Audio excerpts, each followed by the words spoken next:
Iran,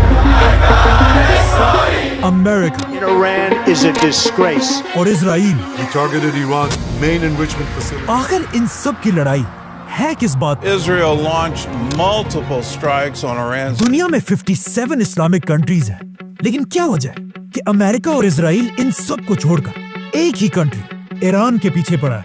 Iran और America की इस जंग को पूरा समझने के लिए हमें पीछे जाना होगा, all the way to World War 2। We shall never surrender. World War 2 में दुनिया की हर कंट्री के पास सिर्फ 2 ऑप्शंस थे कि या तो वो ब्रिटिश एम्पायर का साथ दे और या हिटलर का, Dass ich mich in diesen Jahren für dich eingesetzt habe. जिसमें दुनिया के ज्यादातर कंट्रीज ने ब्रिटिश एम्पायर का साथ दिया, लेकिन उस वक्त ईरान के बादशाह ने ब्रिटिश एम्पायर को छोड़कर हिटलर के साथ हाथ मिलाया, Ich werde nicht eingeladen. जिसके बाद ईरान और जर्मनी बहुत ही क्लोज दोस्त बनने लगे और ये बात ब्रिटिश एम्पायर को बिल्कुल पसंद नहीं थी। इसीलिए ब्रिटेन ने हर तरफ से ईरान पर हमला कर दिया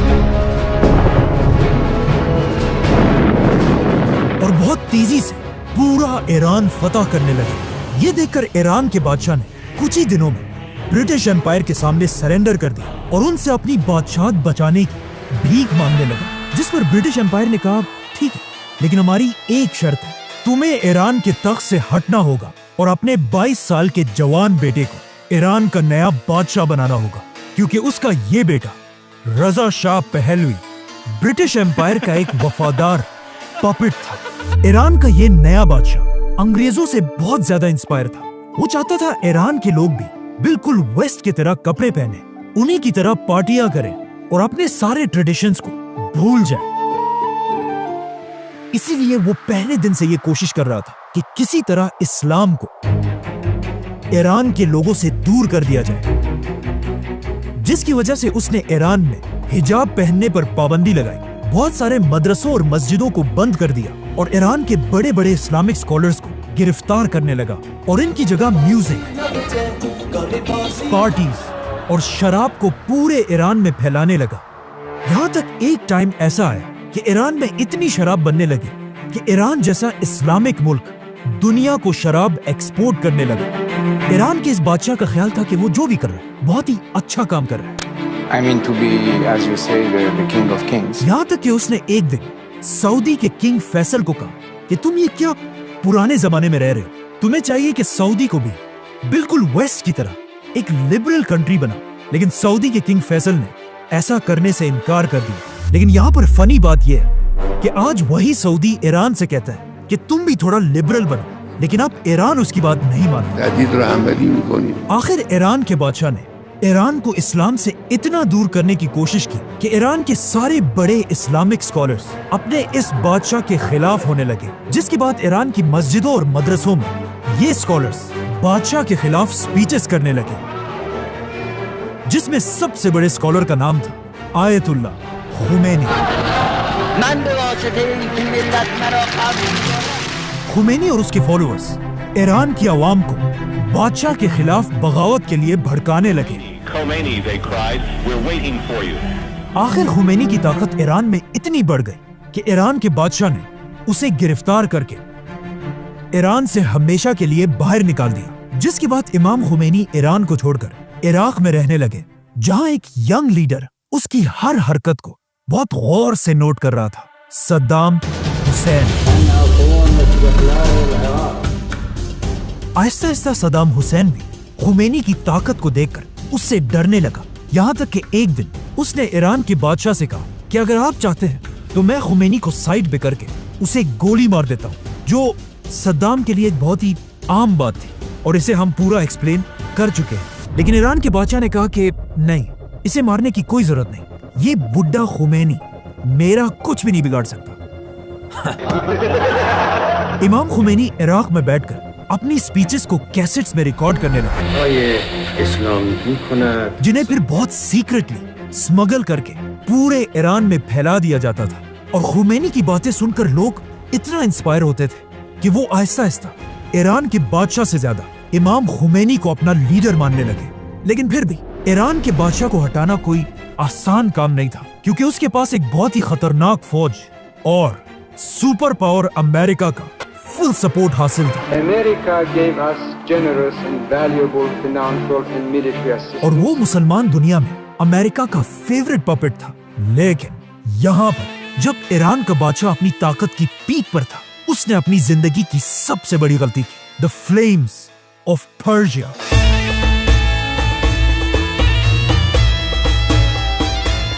दुनिया की सबसे बड़ी और सबसे महंगी पार्टी अचानक एक दिन ईरान के बादशाह ने ऐलान किया द ग्रेट पर्शियन एम्पायर को दोबारा जिंदा करने के लिए ईरान में दुनिया की सबसे बड़ी पार्टी होगी। ये एक ऐसी पार्टी थी जिसमें दुनिया के सारे लीडर्स और बड़े बड़े सेलिब्रिटीज इनवाइट किए जाएंगे। ईरान का बादशाह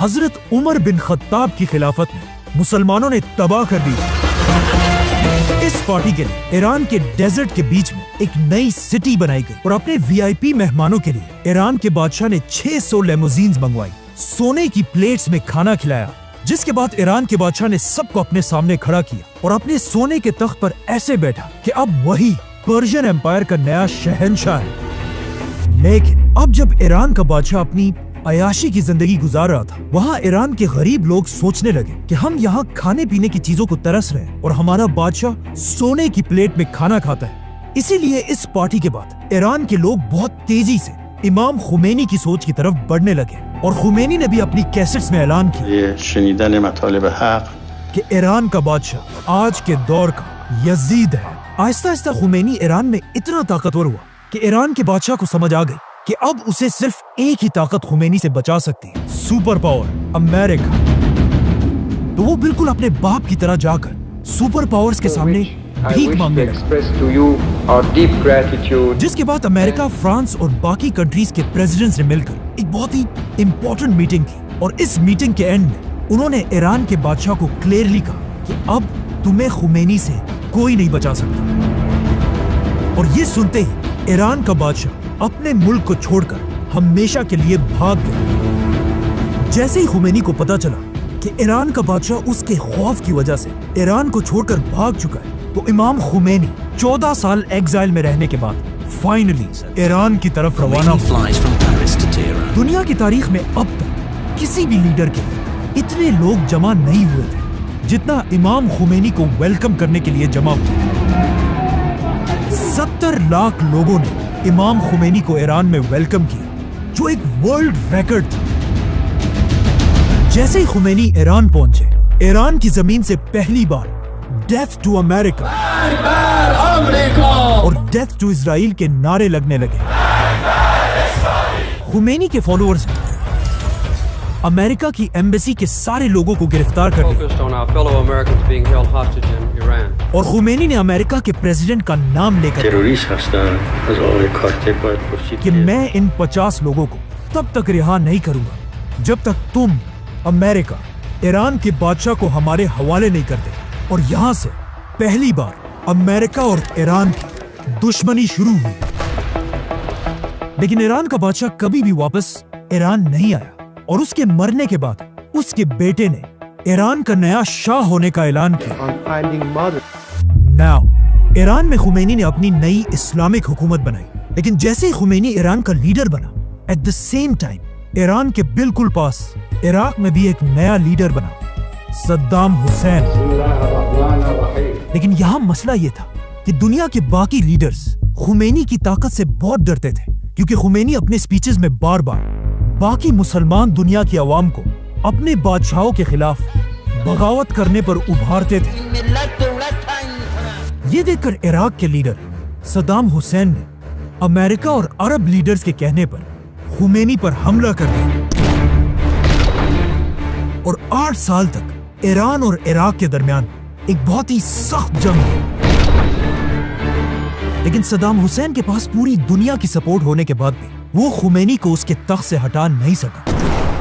और आखिर 8 साल बाद जैसे ये जंग खत्म हुई, उसके कुछ ही अरसे बाद इमाम खुमैनी इस दुनिया से चले गए। खुमैनी का जनाजा दुनिया की तारीख का सबसे बड़ा जनाजा था, क्योंकि उसके जनाजे में 1 करोड़ लोग शामिल थे, जो आज तक Guinness book of world records में किसी भी लीडर के लिए दुनिया की सबसे बड़ी गैदरिंग है। जिसके बाद ईरान के मिनिस्टर्स ने मिलकर खुमैनी के बाद अपना नया लीडर चूज किया, आयतुल्लाह खुमैनी का स्टूडेंट आयतुल्लाह अली खामेनाई, जो आज तक ईरान का सुप्रीम लीडर है। इराक के साथ जंग खत्म होने के बाद ईरान के लीडर्स को समझ आ गई कि अब अमेरिका और इजराइल उनका पीछा कभी नहीं छोड़ेंगे जब तक ईरान के पास अपना खुद का एटम बॉम्ब ना हो। लेकिन अब मसला यह था कि एटम बम बनाना कोई आसान काम नहीं है, ये एक बहुत ही मुश्किल टेक्नोलॉजी है और उस वक्त कोई भी ईरान को ये टेक्नोलॉजी देने के लिए तैयार नहीं था। तो अब ईरान किसी ऐसे मिरेकल का इंतजार कर रहा था कि दुनिया का कोई मुल्क उसकी एटम बॉम्ब बनाने में मदद करे। और अजीब बात यह है कि एग्जैक्टली ऐसा ही हुआ। ईरान के बिल्कुल करीब एक मुल्क, दुनिया की पहली इस्लामिक कंट्री पाकिस्तान ने अपना पहला एटम बॉम्ब बनाया। Pakistan today successfully conducted 5 nuclear tests. Pakistan का एटम बम बनाने के बाद अब्दुल कदीर खान बहुत ही सीक्रेटली ईरान को एटम बम बनाने के लिए सेंट्रीफ्यूज टेक्नोलॉजी भेजने लगे। एटम बम बनाने के लिए सेंट्रीफ्यूज मशीन सबसे इंपॉर्टेंट चीज है, जो आसान अल्फाज में बिल्कुल एक वॉशिंग मशीन की तरह घूमता रहता है, लेकिन इसमें कपड़ों के बजाय यूरेनियम डाला जाता है। अगर इस मशीन में यूरेनियम को थोड़ी देर के लिए रखा जाए 5% तक, तो उससे बिजली बनती है। लेकिन अगर यूरेनियम को बहुत देर तक इस मशीन में रखकर घुमाया जाए 90% तक, तो उससे एटम बॉम्ब बनता है। ईरान पाकिस्तान की इस टेक्नोलॉजी को यूज करके बहुत तेजी से न्यूक्लियर प्लांट्स बनाने लगा। लेकिन जैसे ईरान ने ये सब करना शुरू किया, अमेरिका को किसी तरह इस सब की खबर मिल गई। अब पाकिस्तान का एटम बम तो अमेरिका को फिर भी किसी हद तक कबूल था, क्योंकि पाकिस्तान अमेरिका का बहुत ही वफादार मुल्क है। Beggars can't be choosers. हमें अपनी कौम का पेट पालना है। और पाकिस्तान चाहे जो भी हो जाए, अमेरिका के खिलाफ कभी नहीं जाता, क्योंकि पाकिस्तान और अमेरिका बहुत ही पुराने दोस्त हैं। लेकिन ईरान पाकिस्तान से बिल्कुल ऑपोजिट, बार बार अमेरिका की आंखों में आंखें डालकर उसे धमकियां देता था। इसीलिए जैसे ही अमेरिका को ईरान के इस प्रोजेक्ट का पता चला, अमेरिका का प्रेसिडेंट पूरी दुनिया के सामने आया और उसने अपनी स्पीच में कहा कि दुनिया में कुछ मुल्क ऐसे हैं जो अपने लिए केमिकल और एटम बॉम्ब बनाना चाहते हैं। एक इराक का सद्दाम हुसैन और दूसरा ईरान का खामेनाई, जिसका आज पूरी दुनिया को पता है कि ये एक बहुत बड़ा झूठ। जॉर्ज बुश की इस स्पीच के कुछ ही अरसे बाद अमेरिका ने सद्दाम हुसैन पर हमला कर दिया और इराक में हजारों लोगों को मारकर सद्दाम की हुकूमत खत्म कर दी। सद्दाम हुसैन की हुकूमत को इतनी आसानी से तोड़ने के बाद अमेरिका को इस बात का पता चला कि वो दुनिया के किसी भी मुल्क पर झूठा इल्जाम लगाकर उस पर हमला कर सकता है। इसीलिए अफगानिस्तान और इराक पर हमले के बाद अब अमेरिका का अगला शिकार ईरान था। और अमेरिका बार बार दोबारा ये झूठ बोलने लगा कि ईरान के पास भी एटम बॉम्ब्स हैं, जिसके बाद अब पूरी दुनिया की नजरें ईरान के लीडर आयतुल्लाह खामेनाई पर थी। और ये ईरान पर हमला करने का बेस्ट टाइम था, क्योंकि ईरान के एक तरफ अफगानिस्तान में अमेरिका की बहुत बड़ी फौज थी और ईरान की दूसरी तरफ इराक भी अमेरिका की फौज से भरा हुआ था। मतलब अमेरिका ने ईरान को हर तरफ से घेर लिया था। तो अब पूरी दुनिया की नजरें ईरान के लीडर आयतुल्लाह खामेनाई पर थी कि वो किस तरह अपने मुल्क ईरान को सुपर पावर अमेरिका से बचाएगा। और यहाँ पर खामेनाई ने एक ऐसी बात की जिससे अमेरिका के पास ईरान पर हमला करने के सारे बहाने टूट गए। खामेनाई, जो इस्लामिक दुनिया का एक बहुत बड़ा स्कॉलर है, उन्होंने एक फतवा दिया कि इस्लाम में मुसलमानों के लिए एटम बॉम्ब बनाना हराम है, क्योंकि इस्लाम तो हमें ये सिखाता है कि जंग के मैदान में भी किसी भी बच्चे, बूढ़े या औरत को नहीं मारा जा सकता। इवन जंग में दरख्तों को भी काटने की इजाजत नहीं है। लेकिन एटम बॉम्ब एक ऐसी चीज है जो बिना कुछ देखे हर चीज तबाह कर देती है। इसीलिए ईरान के खामेनाई ने एटम बॉम्ब को मुसलमानों के लिए हराम कहा और साथ ही ऐलान किया कि ईरान का एटम बॉम्ब बनाने का कोई इरादा नहीं है और ईरान के दरवाजे सबके लिए खोल दे। और साथ ये ऐलान किया कि दुनिया की कोई भी एजेंसी ईरान आकर खुद देखे कि ईरान का एटम बम बनाने का कोई इरादा नहीं है। लेकिन यूएन की टीम ने ईरान जाकर ये देखा कि ईरान के सारे न्यूक्लियर प्लांट्स बिल्कुल उसी डिजाइन पर बने हैं जिस तरह पाकिस्तान में बनाए गए हैं। और पूरी दुनिया को समझ आ गई कि ईरान ने ये टेक्नोलॉजी पाकिस्तान से खरीदी है। और पाकिस्तान पर इतना प्रेशर बढ़ने लगा कि खुद अब्दुल कदीर खान ने टीवी पर आकर इस बात को एक्सेप्ट की और फिर सबसे माफी मांगी। और पाकिस्तान ने दुनिया को खुश करने के लिए अब्दुल कदीर खान को गिरफ्तार करके उसे अपने ही घर में बंद कर दिया। खामेनेई के इस फतवे के बाद अमेरिका के पास ईरान पर हमला करने का अब कोई बहाना नहीं था। लेकिन दुनिया में एक कंट्री ऐसे थी जो बार बार अमेरिका को ईरान पर हमला करने के लिए मजबूर कर दिया। लेकिन अमेरिका ने इजराइल की बात नहीं मानी।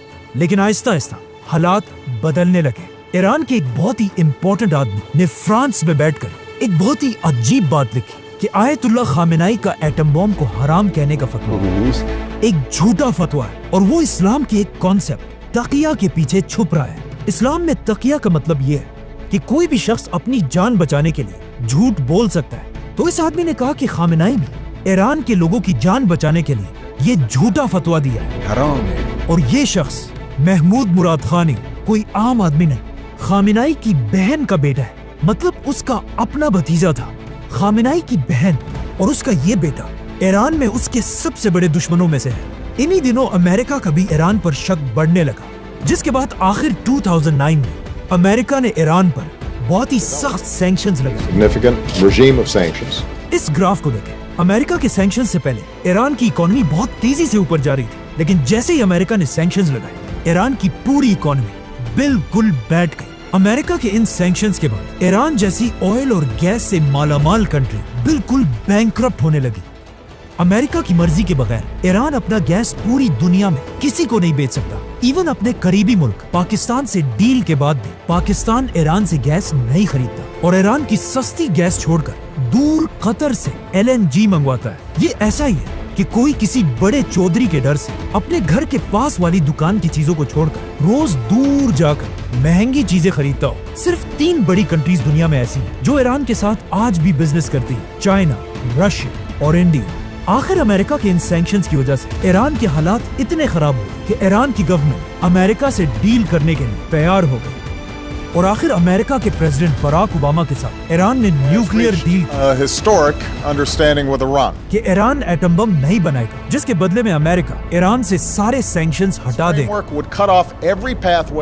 ईरान की इकोनॉमी दोबारा स्ट्रॉन्ग हो जाएगी, जो दोनों मुल्कों के लिए एक बहुत बड़ी कामयाबी थी। लेकिन पहले दिन से अमेरिका में एक शख्स ऐसा था जो इस डील के सख्त खिलाफ था, Donald Trump. I have really nothing better to do. और डोनाल्ड ट्रंप इस डील के इसलिए खिलाफ था क्योंकि अमेरिका में यहूदियों का एक बहुत बड़ा नेटवर्क है जिनके सपोर्ट के बगैर अमेरिका में कोई कुछ भी नहीं कर सकता। इसीलिए अपने पहले इलेक्शंस जीतने के कुछ ही अरसे बाद डोनाल्ड ट्रंप ने ईरान से की हुई डील खत्म कर United States will withdraw from the Iran nuclear deal. और एक बार फिर ईरान की इकोनॉमी कमजोर करने के लिए ईरान पर सख्त सैंक्शंस लगाए। These are the highest sanctions ever imposed on a country. जिससे ईरान की इकोनॉमी एक बार फिर तेजी से गिरने लगी। लेकिन ऑफ कोर्स ईरान भी ईरान है, वो बाकी मुस्लिम दुनिया की तरह डर कर खामोश रहने वाला नहीं था। जैसे ही ट्रंप ने ईरान पर पाबंदियां लगा, ईरान ने अपना न्यूक्लियर प्रोग्राम दोबारा शुरू किया। लेकिन दूसरी तरफ डोनाल्ड ट्रंप को भी सब जानते कि वो दुनिया में अपने अलावा किसी की भी बदमाशी बर्दाश्त नहीं करता। Bloody rampage is now.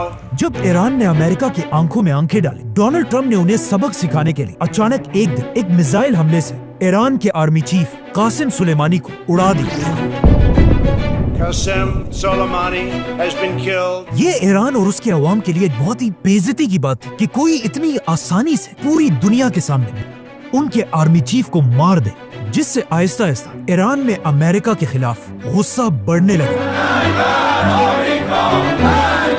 और जैसे ही सुलेमानी की मौत के बाद ईरान में नए इलेक्शंस हुए। ईरान के अगले इलेक्शंस में एक नया प्रेसिडेंट आया, इब्राहिम रईसी,